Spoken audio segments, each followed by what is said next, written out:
Hey there, and welcome to this week's Music Careers Study Group. This is the place where we gather together as an artist community, we exchange ideas, we learn from one another, and we're in the middle of an amazing series with Rick Barker. And today it's the Superfan Blueprint. But first, Chris, why don't you jump on in? Chris Hey, here what's behind the happening? scenes. Chris is here. Uh, we're If you're just joining us, let us know where you're watching from. Say hi in the comments. If you have questions along the way, be sure to put them in the comments. It's very interactive. And sometimes we even bring some of your websites and assets up on screen and discuss and get advice from the pros. So, Chris, you doing well? Doing well. Excited to talk to Rick, learn from him again.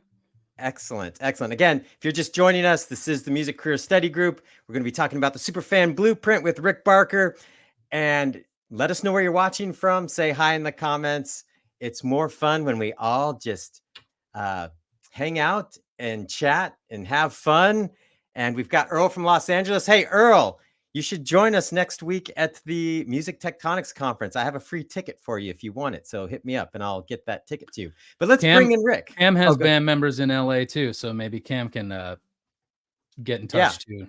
Both of you hit me up at, you can just find me on Instagram. I'll slide you a link for a free ticket. It's going to be a great conference and we could hang out. But let's bring Rick in. Rick, this is part 3 of the series. I'm excited because I know we're going to dive into some real nuts and bolts of campaigns. Again, while you're joining us, say hi in the comments. Let us know where you're watching from. Click share and like, and definitely share this with your artist friends because this is free advice.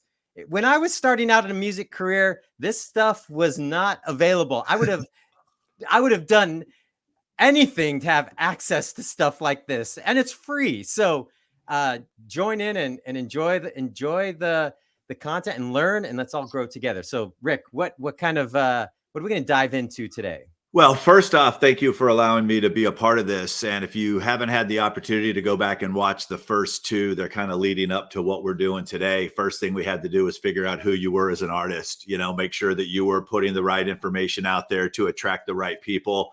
Then once we had to start going out and finding more of those people.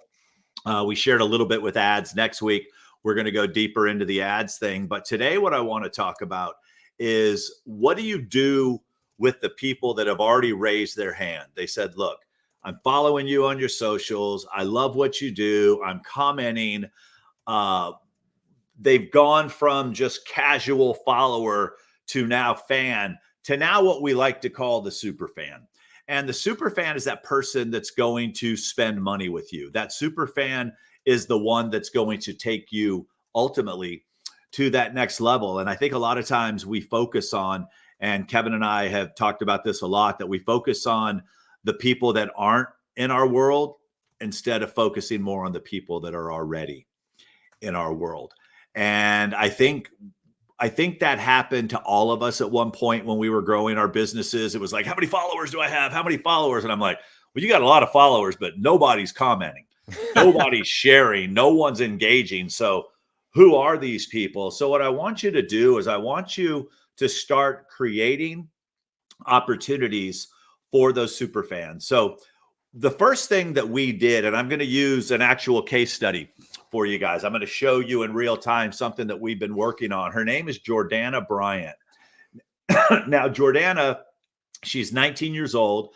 She is, in my opinion, this generation's version of Taylor in the way that she writes songs and the way that she communicates with her audience. She's just that person. She's going to be the first Jordana Bryant, not the next Taylor Swift, but I see a lot of similarities. And since I had a front row seat with Taylor, this excited me because Jordana's 19 and Taylor's 35. Who's talking to that group of people? That's where Jordana's been able to come in. So what she ultimately did was her fans started referring to themselves as the Jordies. So the first thing that we did was we created, let me share my screen and let me go to the Jordies. The first thing that we did was we created a private Facebook community. Now, all of you have the ability to do this. We created a private Facebook community. We encouraged people to come into the community. It was free to join. And then by becoming a member of the Geordies, we were able to give them certain things that they weren't able to get anywhere else. So we made it very apparent. And what I should probably do, let me open up one more thing here real quick, and I'll just walk you through the process of how we did this. I'm going to nerd you guys out here for a second, and then let me go here. So let me go to this. What we did is we created an opportunity on her website, and the Geordies. So what the heck is a Geordie? I'm so glad you asked. And then she shared this video explaining to them what it is. Hey, it's Jordana. You've made it to my brand new website. I'm so happy you're here. My goal for this year is to be able to communicate with you in a much better way. So as you scroll down on the website, you're going to find more videos. You're going to find some of your favorite songs, some songs you might not have heard yet. But what I'm really excited about is this new community we've created, the Geordies. As a member of the Geordies, you're going to hear unreleased music that no one else has heard before. You're going to see never before seen footage of me on my journey to where I am today. There's going to be private virtual shows. You're going to be the first to hear about tour dates. You're going to be the first to hear about everything. It's a really special community, and I want you to be a part of it. So all you have to do is enter your email address below so I know where to send your invite. All right, so let's talk for a second. What did she do there? She didn't say sign up for my list.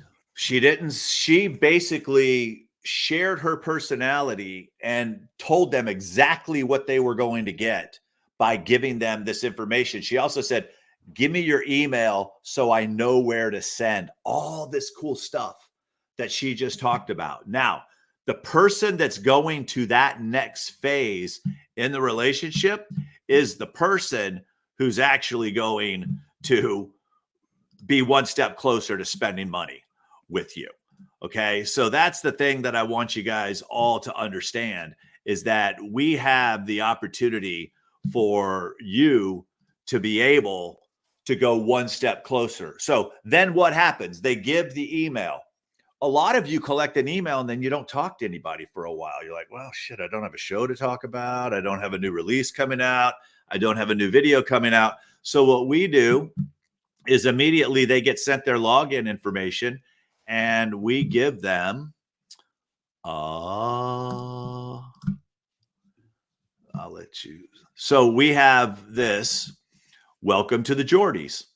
And this is the back end of it. But what we did is we've now given them over here on the side, the exclusive playlist. They get to listen to unreleased songs. There's a whole bunch of unreleased songs.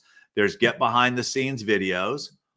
Let me go to this real quick and make sure that it's still showing it to you.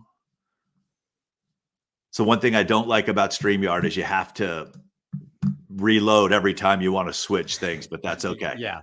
We're going to get there. All right. So here we go. Let me log in first. While you're pulling that up, you said that a lot of artists have the problem of getting an email and then they just don't ever use their list. And then sometimes when they finally think of using it, it's during a season where there's 20 things happening and they use an email to announce it all, and people still don't do anything because it's too much. Yeah, you're exactly right. And it's one of those things too, where it's like, it's just, overload. Mm-hmm. It's like completely overload. But what we wanted to do with this particular one is when they get to the Geordies, everything they have is over here. Listen to unreleased songs, join the private Facebook community. Good. It's showing up in the same window. I just had to jump over it real quick. So here's the playlist. These are just demos. Here's the original demo we made of New Friends. That's her most popular song. Then we go get behind the scenes. We shared all kinds of videos, from when she was a kid. Here's another sneak peek. Her in the studio, her at her first vocal lesson. I mean, this is when you have the opportunity to really start building a relationship with your fans And then the other thing we did is we have merch. And we created special Jordy's bracelets, Jordy's t-shirts. And she also, you know, did a song, Taylor for President. And we've got Taylor for President merch. So the one thing that she's doing, which a lot of artists don't do, is she's giving people the opportunity to purchase. She's actually, and that's, they're not going to figure this out on their own. By the way, remember Tom Jackson, audience is dumb. We keep proving this over and over because you're like, damn, I've had a store forever. We go in and we showcase the stuff. I mean, we do everything that we can to make sure that they know what this means. And by knowing your audience, going back to what we talked about last week, you know what kind of merch to create. You know the different things that we want. So we've created all these different opportunities. But what's even neater sometimes is then when all of a sudden they start getting excited about what's going on. Receive the acoustic version of The Crash from Jordana. Love it. I have it on repeat. Every song she makes is just amazing. Finally got my bracelet and signed card. I love it. You notice anything here? Is that they are simply sharing what she's doing. Oh my gosh, it's out tomorrow. So excited. Pre-saved it. Good luck.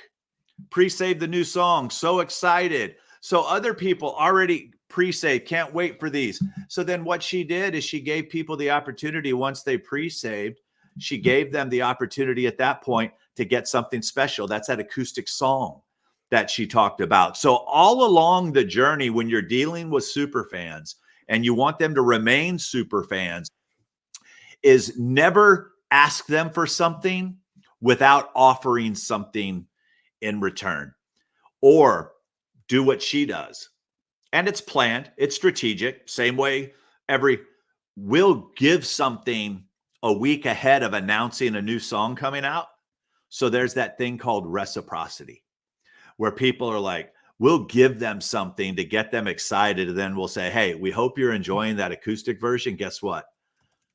The real version's coming out on Friday. And if you pre-save it, I'll send you a behind the scenes video, or I'll send you something. Because what I want all of you to start doing right now, and you've got to promise me this, document everything that you do.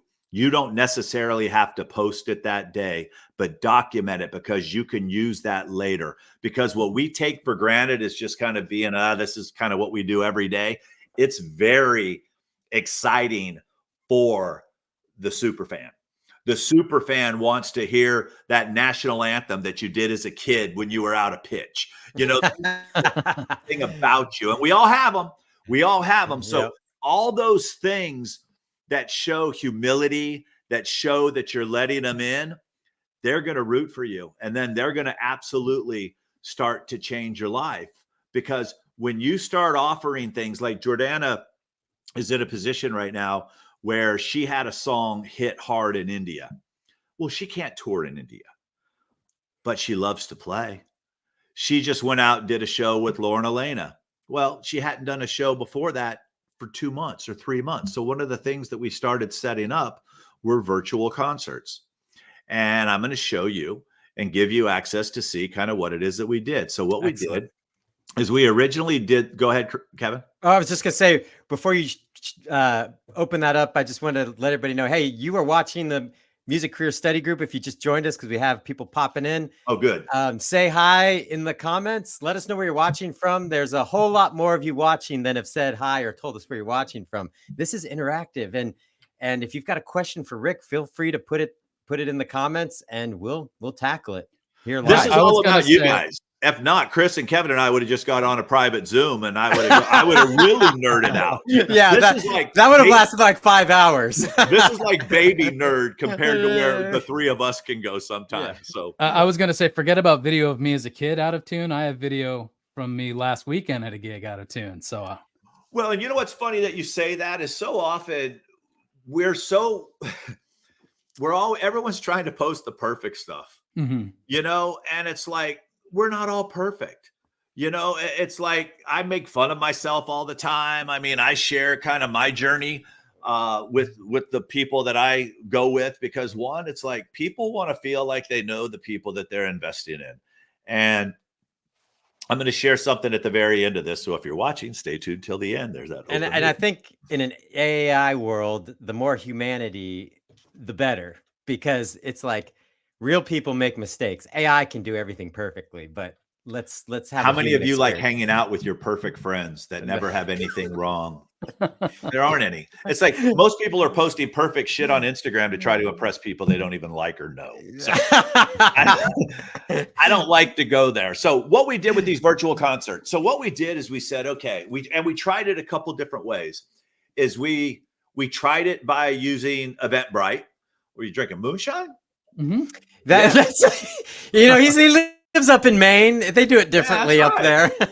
Hey, so that's what you should be offering to your super fans, man. Moonshine in a mason jar. That's Chris Robley moonshine. There you go. It's really time intensive and expensive merch item to make. But. Hey, Jelly Roll has made a fortune off of grinders with his initials on it, with his logo.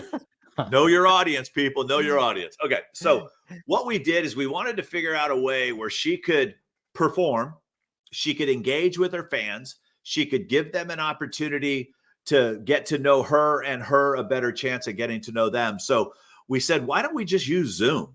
Why don't we do a Zoom concert? Zoom's got a great setting that, lets you do the music. So we did it in her house.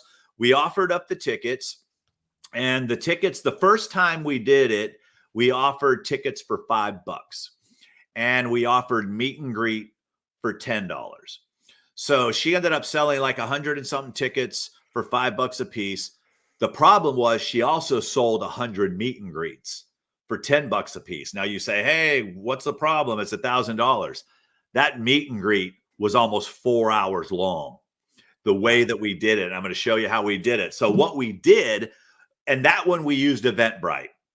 And what we found was Eventbrite was taking too much for tickets. We just didn't like what they were taking. And we're like, wait, we can do this ourselves.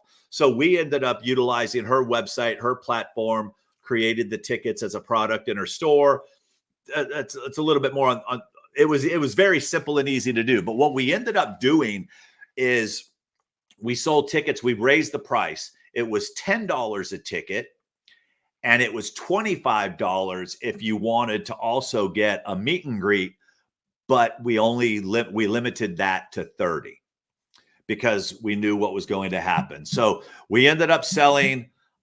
We could sell as many tickets as we want because she's just performing for them. We ended up selling out immediately of the meet and greets. We also used this show to pre-sell tickets to her next show and ended up selling out the meet and greets for that next show that's going to be a holiday show in December. So what does all this look like? So let me show you exactly what happened here. Any questions before we move on from there? Did everything kind of make sense?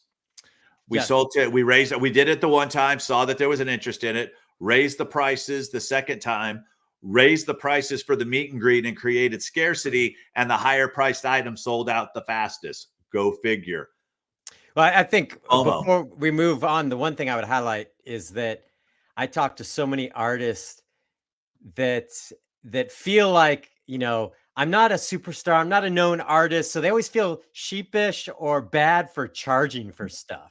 And I even deal with that sometimes in my own band. I'm like, why wouldn't we charge? We're delivering. It doesn't matter who it is. We're giving them something a value that they're interested in. They're going to go see a movie and give AMC the $20. Yeah. Why shouldn't they give you the $20? Yeah. That's kind of how we looked at it. That's kind of how we were looking at pricing as well. It's like, what's someone going to go pay for a movie? What's someone going to pay for being able to stay in the comfort of their home, not have to go out, not have to pay for parking, not have to fly, not have, all those things that go along. So the thing is, don't overthink it. And I'm going to show you the numbers so you can decide whether you want to make money or don't want to make money. I mean, don't let us discourage you. It's like, hey, you want to stay broke? By all means, that's your choice, your option. But people, the super fan is what we're talking about. You're right. Not everyone. But once you do what we've been teaching you and start building them through this just going down this road, there are a group of people. Now, it might be just 50 people in the beginning. But think about that. 50 people, $10, that's $500. Mhm. and then you sell some merch along the way, which she does. I mean, just so you know, we made more money in merch that night than we did because of the way she did it. And I'm going to share with you her secrets. We bundled some stuff, said, hey, anybody spends this, we're going to give you this. Anybody does this, we're going to give you this. And they were like, okay. People were rebuying things they already had just because they wanted the thing that she was offering, and they're gifting this stuff. So here's how it actually looks. So let's go to this one. That's the meet and greet. This is the show. So basically, here we are in her house. She's just sitting here. Yes. We let him in early on a little sound Welcome. check. Thank you for being here. I am so happy you're here. But as I was saying, any merchandise, anyone who buys any merchandise tonight, I'm going to write a little personalized thank you note in your merch. And we're also going to do something tonight. We're also going to be doing a little special thing tonight where anyone who buys over $100 of merch is going to get a physical signed set list with a note from me, and you're going to get a Jordy's 24 bracelet, which is a limited edition bracelet. Shows that you were here in 2024. And so that's for if you get over $100 of merch, you're going to get a signed set. See you. All right, here's. Running out of money, leaving 15 late on an empty tank till we make it. Well, I'm driving, my life's a hot mess. Oh, but I'm thriving. So super easy to do. All we did there was we used Zoom. So I had a Yeti microphone up. It went right into the side of the computer. Zoom gives you the opportunity to click music mode that you're doing music. It's got a really cool setting now. And if you notice, she had her merchandise sitting there right beside her with her little t-shirt. She told people what they were going to get. She set them up, and she set herself up for success. So she goes and she does this show. That show went for an hour and 27 minutes. And then the next thing she did afterwards, and this is where the magic happens. Okay. This one. We are like running very similar circles, and I feel It's the meet and greet. like Halloween, then we have Thanksgiving, then we have Christmas. Like it's what's I in love your your music so much. Oh, thank you. That means so much to me. Do you have a favorite song? Probably bad relationships. No way. Oh my gosh. Thank So there you go. All she's doing is now bringing them up one at a time.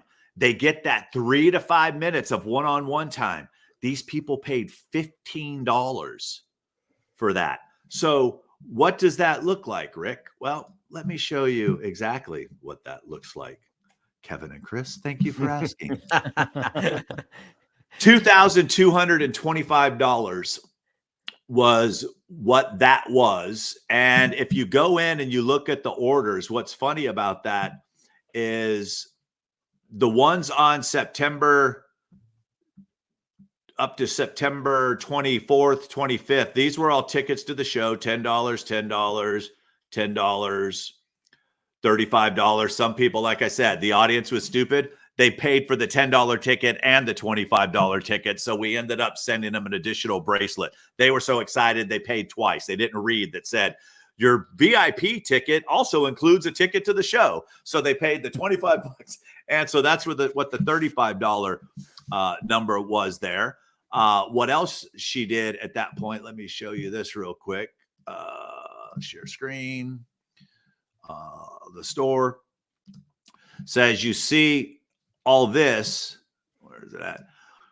Then what happens is on the night of the show, which was the 28th, people started buying tickets that day up till the show. The show starts, and now we make the offer. Now you can get the tickets to the next event.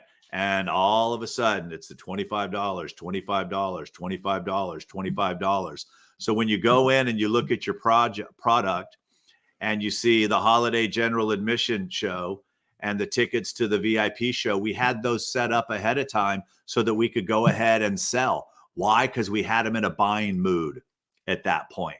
So while they're there, they've just experienced it. We then gave them the opportunity to purchase the next tickets, and we ended up selling out the 30 meet and greets during that specific time. So then she does the $2,000 or whatever it was from the ticket sales, the VIP sales. Then I don't have the login to go into Shopify, but during the show, her mom's over in the corner writing down on a Post-it note everyone who's purchasing, and she's thanking them during the live show. She's thanking them, and now everyone wants to be thanked as well. So they're all buying. So now all of a sudden, every time someone in between songs, she's reading the Post-it note, or I'm saying, hey, I want to say thank you to so-and-so, or I'm reading comments that are going on. You can make this a very cool experience, and you can tour worldwide right from your house. It's Chris, not that hard. Kevin, let's talk. Let's talk about this. Yeah, I've got a couple questions real quick. Please. But first, Chris, what were you going to Sorry, say? let me just address Malia's question. She's wondering if this Superfan Blueprint is a way to make superfans, and Rick can probably answer this more in depth. But my take is that what you're presenting here is a way to give offers to people who have come close to you. Maybe they are a superfan, but they haven't raised their hand. So these sorts of experiences are a way for them to say, yes, I am, enter my world. And then also for the existing superfans you know about, a chance for them to support you in unique ways. Correct. So the way that we did it here, and I don't know that there's a model, a template, or a formula. I can just tell you what we did. And also too, depending on your genre of music, it might be different depending on the age of your audience.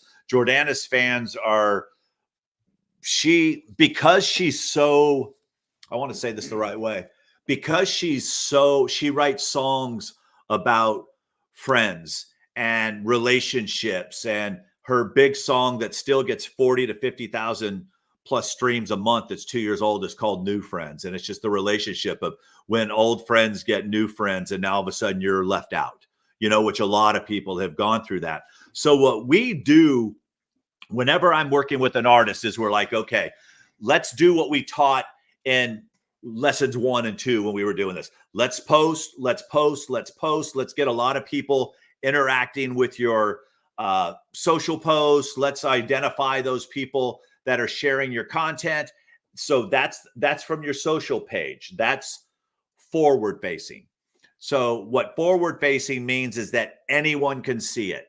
So now what we do is we say, hey, those of you that have been, engaging with my post, some of you have asked, is there a way for us to get to know each other? And the answer is yes. What I've done is I've created this private community where I go in and play a couple songs, share new music with you. So we've taken them from social media, forward facing, to something now where they have to give you something in order to want to go to that next stage of the relationship. So what it is we invite them, give me your email and tell me where to send your invitation to become a part of this private community. So now they go into the Facebook group.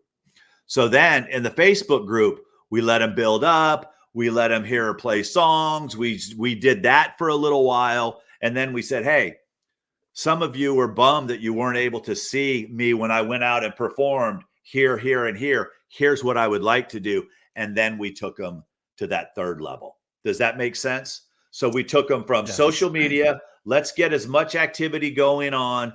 Let's identify the people that are kind of raising their hands, saying, I want a little bit more. And that's where the messaging takes place, is she would go in and say, hey, Chris, thanks so much. I notice you always comment on my stuff. By the way, I've created a cool little private community. Would you like to know more about it? And then she hushed and they go, oh my God, yes, great. Just comment the word fan or Jordy or whatever. They comment it, it triggers, it sends them off. It sends them right to the Facebook page. The Facebook page accepts them. It asks them for their email. We give them a special code word because we just don't want anybody getting into the Facebook community. So these people now have said, I'm willing to go through a few more steps to go someplace else with you. So that's what it is that we want to do. Malia says her fans are Gen X. they love spending time on Facebook. It should not be hard to get them to join the plus, Facebook community. plus they have money. Yeah. And the thing is that it's also too in the way that you phrase things. So when you say things like, some of you have asked, is there a way for us to spend more time with you? Is there a way for us to get to know more about you? Yes, there is. Would you like to know more? Just DM me. So these are the things that we're doing. And then once we get them in there, we're going to ask them questions.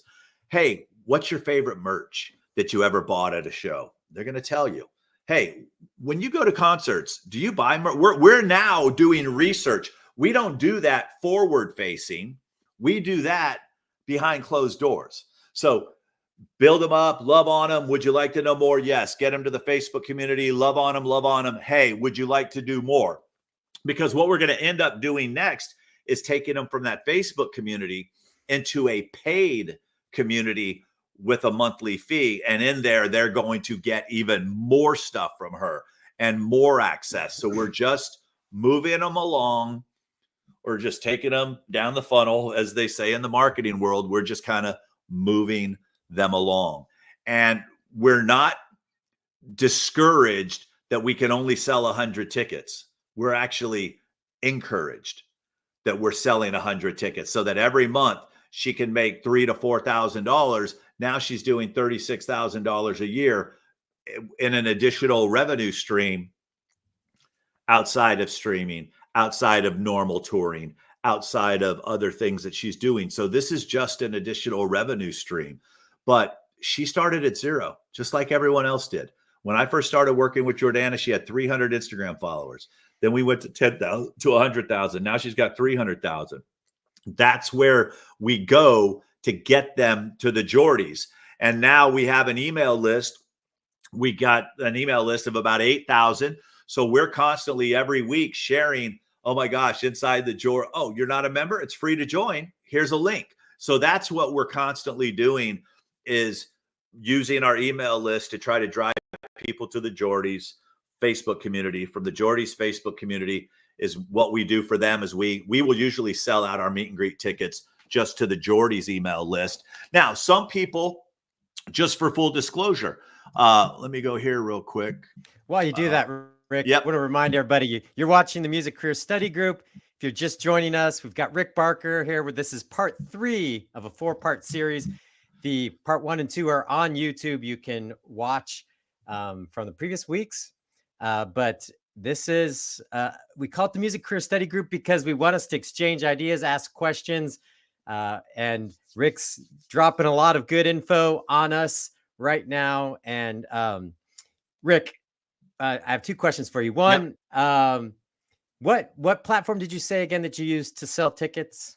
We use a platform called Kifecta, and Kifecta allows us to have our website, our membership site, our emails. It's an all-in-one service. It's a lot like TunePipe, that's out there right now, but it's something that I use. It's something that I'm not here to pimp anything, but it's something that what we wanted was we felt the more that we could keep everything in one platform, the less opportunities it would to break.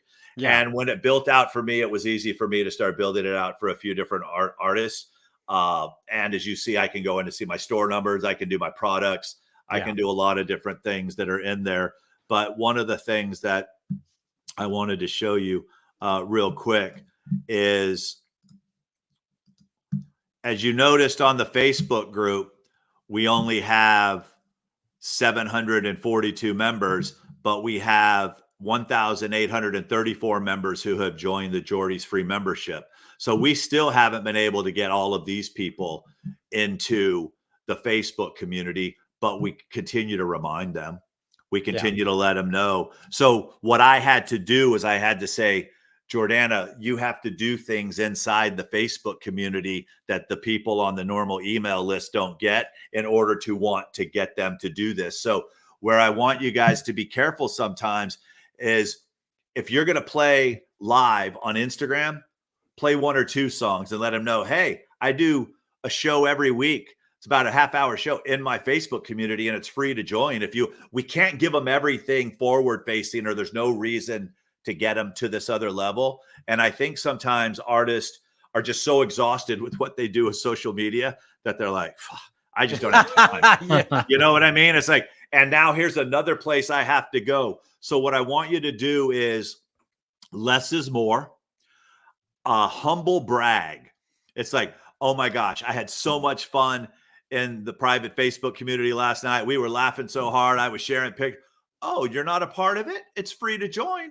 There's a, comment the word Facebook or whatever you want to do. Don't stop doing link in the bio. Nobody goes to the link in the bios anymore, but you can do comment stuff. And next week, I'm going to share with you guys a platform that we have that allows you to do that. And it's the only one where you can pay one small price and have it forever. Yeah.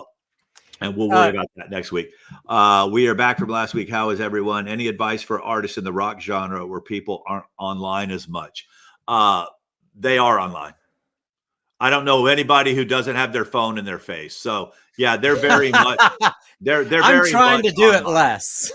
Yeah, they're very much. And here's the thing: is if you make it an event, people are going to come to an event. Yeah, It's like my you just got to question learn how to communicate with your audience. My question that might tap into some of the questions that people watching have.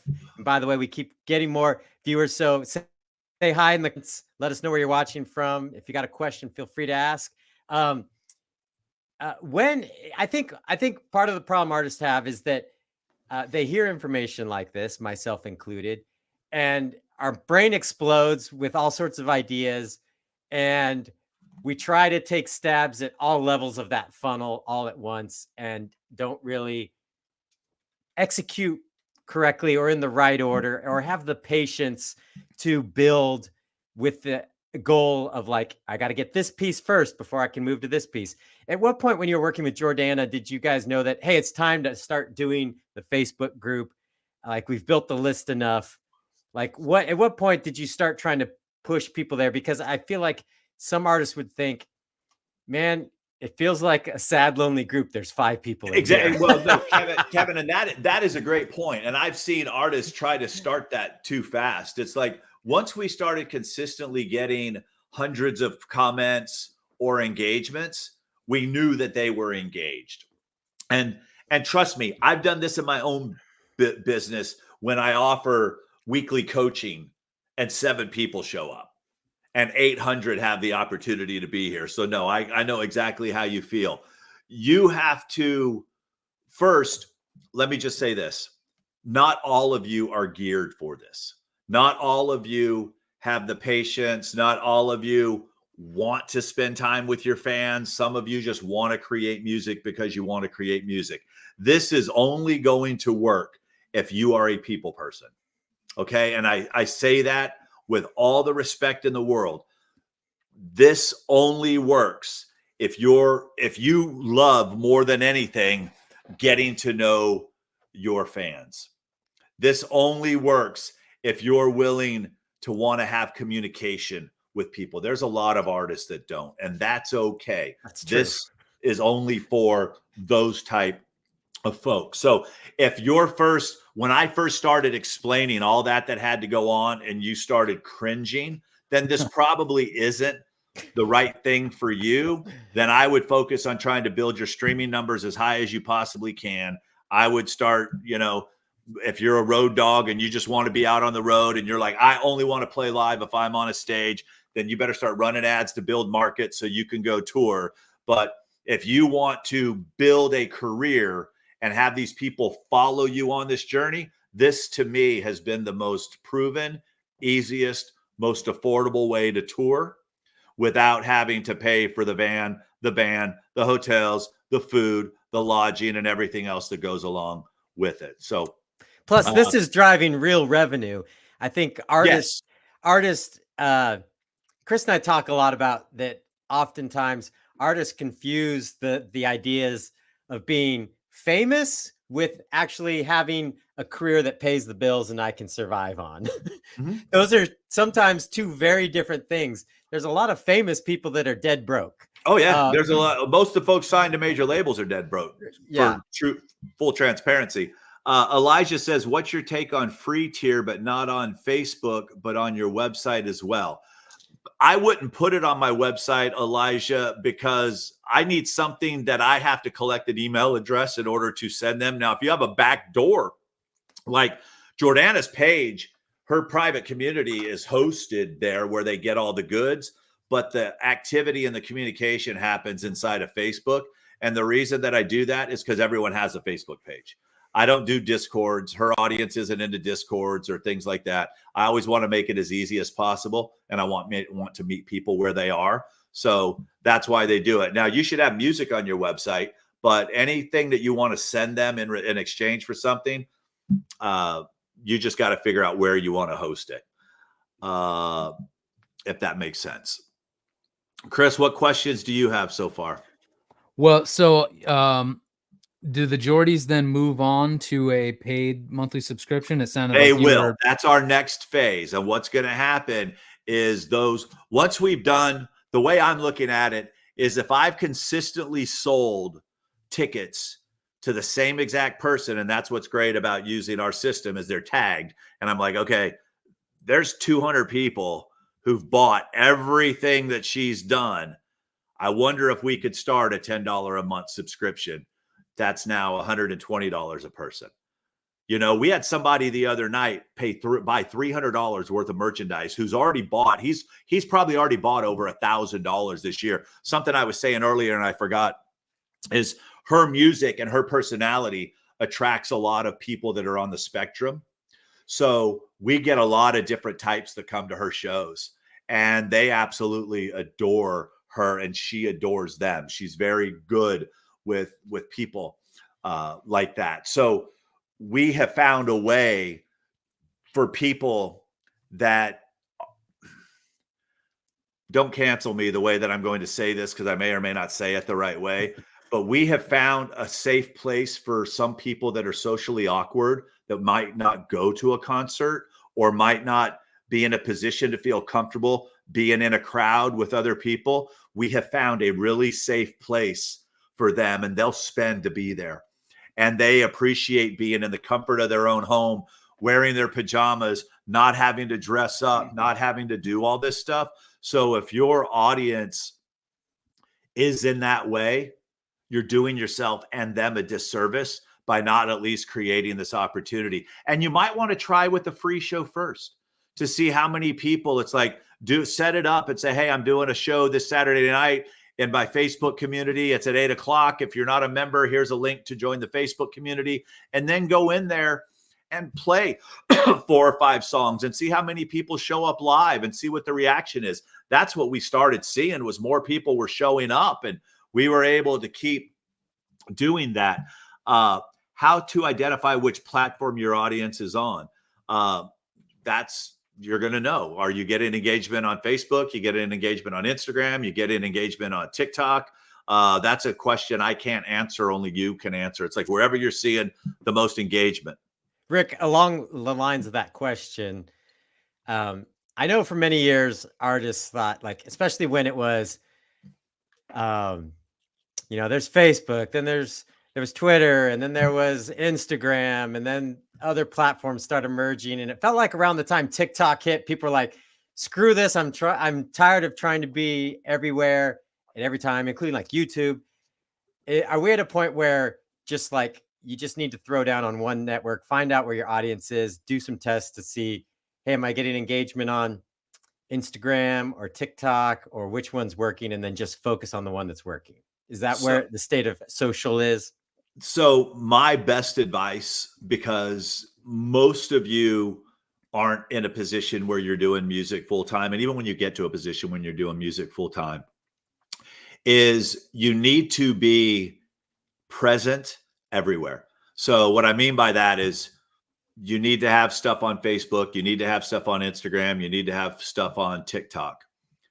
I'm only active in one location, and for me, it's Instagram. I found that Instagram allows me the opportunity to do everything that I need to do, from post, lives, voice message, DMs, keyword DM automation in order to get people through my funnels. So Instagram is for me, but you're going to see me on X. You're going to see me on YouTube. You're going to see me in these other places. So I'm present everywhere, but I'm only active on one. I would find the one that you're most active on. Now, Jordana she built her audience on Instagram, but now she started having this great success over on TikTok. So she doesn't ignore her Instagram page. She still goes live there an hour a week, but she's also going live an hour a week over on TikTok as well, trying to build that up because she also does have a younger audience as well.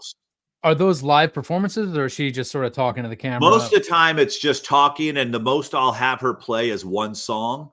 And then she can remind people that, hey, if you like it when I play live, I do that over in my Facebook community, and it's free to join. And by the way, when you do join, I'll send you free videos. I'll send you behind the scenes. She's a salesperson, man. As you saw in that one video, she's always pimping people to the Geordies. And sometimes she'll forget. So we're having to get better at bringing it up. Elijah said, is there a method to measure the funnel and cost per one superfan? I don't quite understand that question. It's like I think ROI on lifetime expected value. I'm more ROR, return on relationship, not return on investment, because the way that people look at that, and for those of you that aren't into marketing, if you are, or say, what's the ROI? It means what's the return on your investment? If you spend $1, how many dollars do you get back? Well, in the streaming world, you spend $1 and you might get 0.0001. So there's no way for that math to work.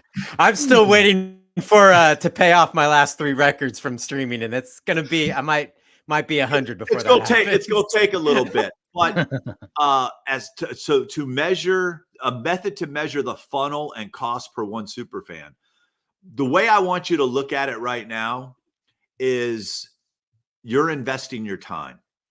You're investing your time in building a relationship. You're investing your time after that relationship has been built into bringing them into another location. So it doesn't cost you money to go on your social platform and engage with people. It doesn't cost you money to build a free Facebook page. Hell, you can use the free version of Zoom for 40 minutes. It doesn't cost you money there. It costs you money to set up your business, but not a lot if you do it properly and you learn from people that know what they're doing. So I don't really know that we can put a cost per one superfan, but I can tell you what the cost of not doing it is. That I know. 0. You're not going to make anything until you start getting yourself in that position. What is the adequate price range for 1 hour consultation given by a good manager that knows audience genres that could tell you this sounds like this is who you should be targeting? The price range for me is $300 an hour. If you want to jump on a Zoom with me, just message me on Instagram and we'll set that up. I don't know if that's what you're asking, but I think that's what he's asking. Yeah. Okay. Yeah. I mean, because I think artists, for a lot of this stuff, when we get down into this kind of detail, we have to know more about you. It's something I can't just do from the comment. Yes. Okay. So, but also, I think artists get, when they do searches online, like who's done this before, who's worked with artists, can I buy some consultation? That's why I'm here. Don't know. They don't know what the going rate is for real advice. Yeah, and that's the thing. It's a 1 hour Zoom, but it's not like a therapy session. I don't cut it off.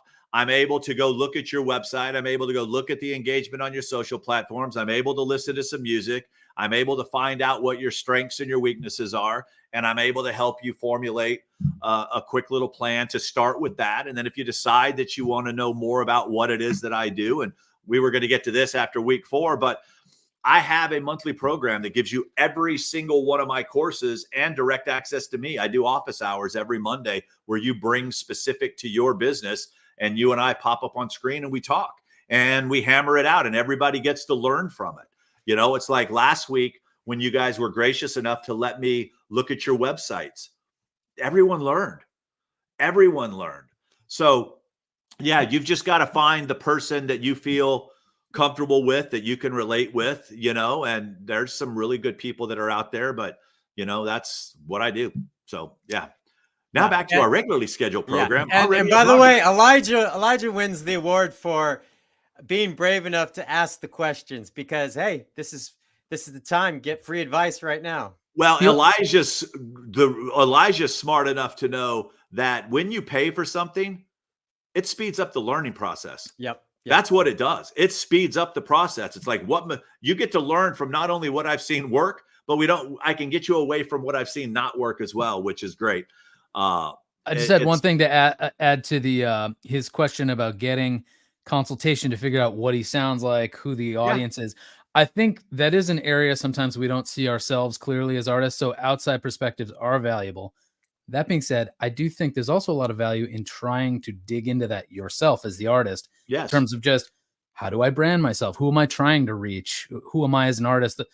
And those are questions that like maybe a manager or consultant can't answer for you. They can kind of guide you, but all that to say, Elijah could dig in more, I think. No, well, the thing is that Elijah, and if you don't come to me, I'm going to charge Chris $300. No, just kidding. So what I would do for all of you is go into ChatGPT. I showed you this a couple weeks ago, and say, what questions should I be at? If I were sitting down with a music manager, what questions would they ask me to help me determine what my audience is, what my genre is? Ask those questions, and it's going to come back to you, and it's going to give you that information. I mean, that's a free route for a lot of you to go. What I'm going to discourage a lot of you from doing is to stop always trying to find the free route, because now you have to do the research, and you have to learn how to do it, and you have to do all this stuff. It's like when I need something, someone said, I'll give you guys a real good example. I was sitting on a panel.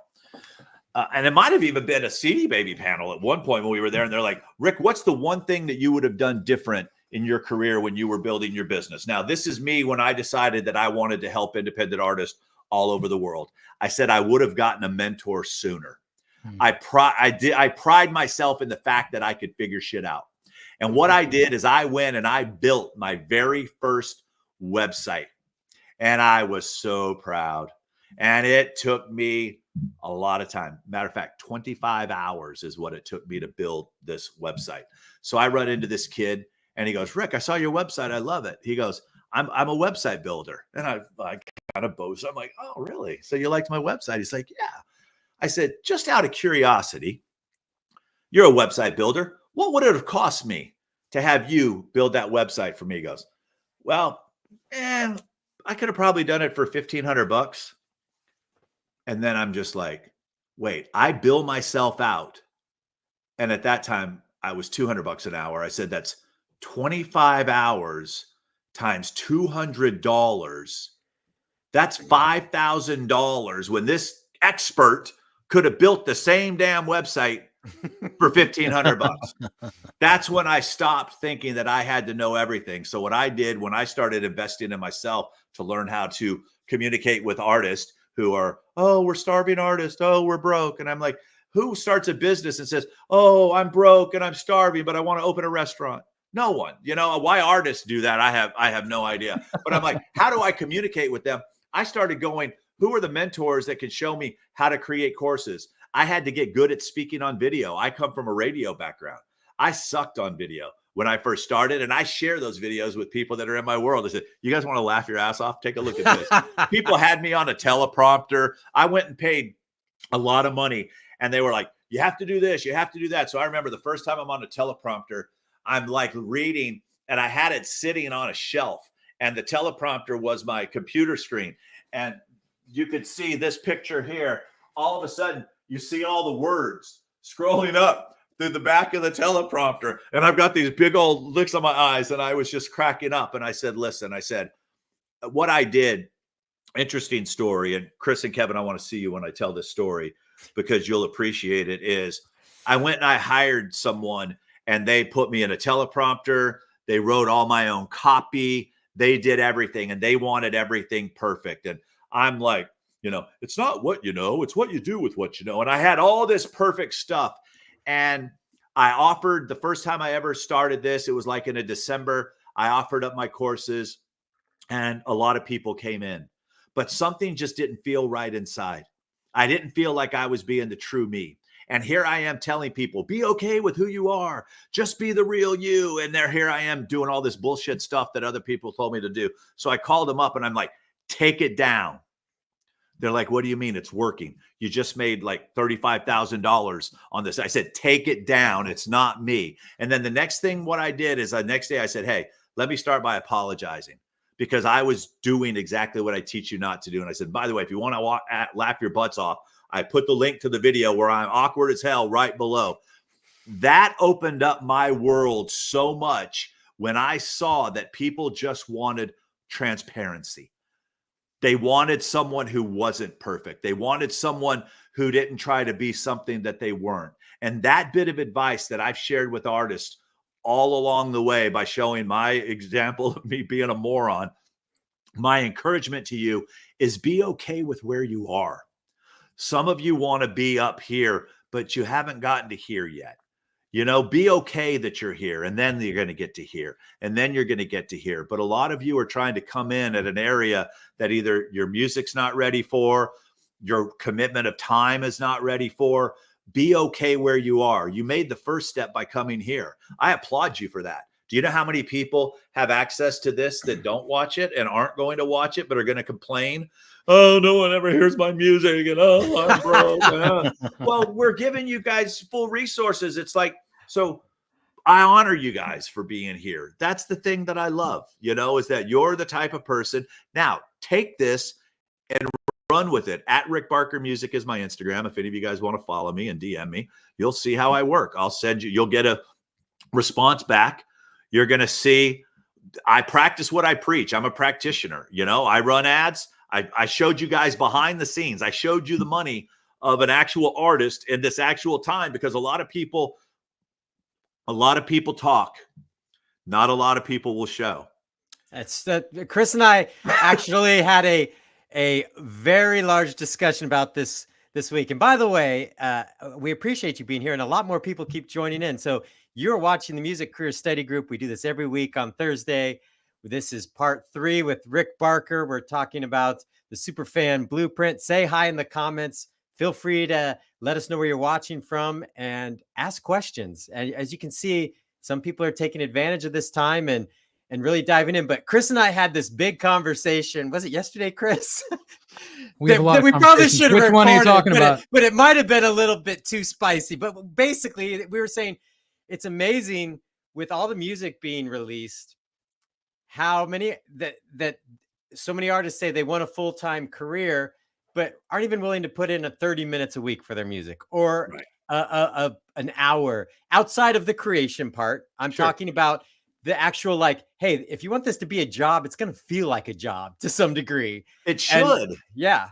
And the problem we run into, I think we were talking about, particularly in terms of social content, when you see those Instagram posts or TikTok posts that have, you know, screenshot this or save this post because it's got 7 tips to whatever, we save it. And the act of just pressing that button gives us this feeling that we've done something. We've taken a step. You never go in and look at it. No, we never do what it teaches you. Exactly. It's like, oh, I scratched that itch because ultimately I don't want to, not saying but many of us, I think, just like, I don't want to work. I don't want to work at this. So, and that makes me, it sort of replaces my sense that I'm failing because Chris, I did something. Once again, that's okay, but don't expect results. There is not a single business that can survive on just creating products.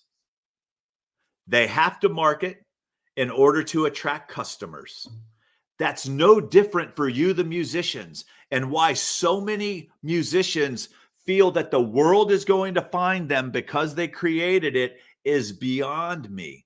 But not a single successful business in the world lives off of creation alone.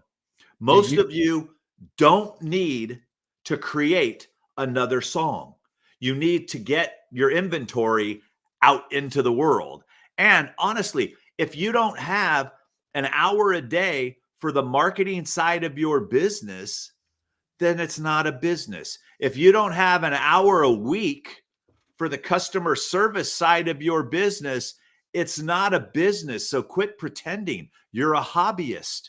And that's okay, being a hobbyist. But don't complain to us if nothing's going on in your business. Look in the mirror, because the problem and the solution are looking back at you.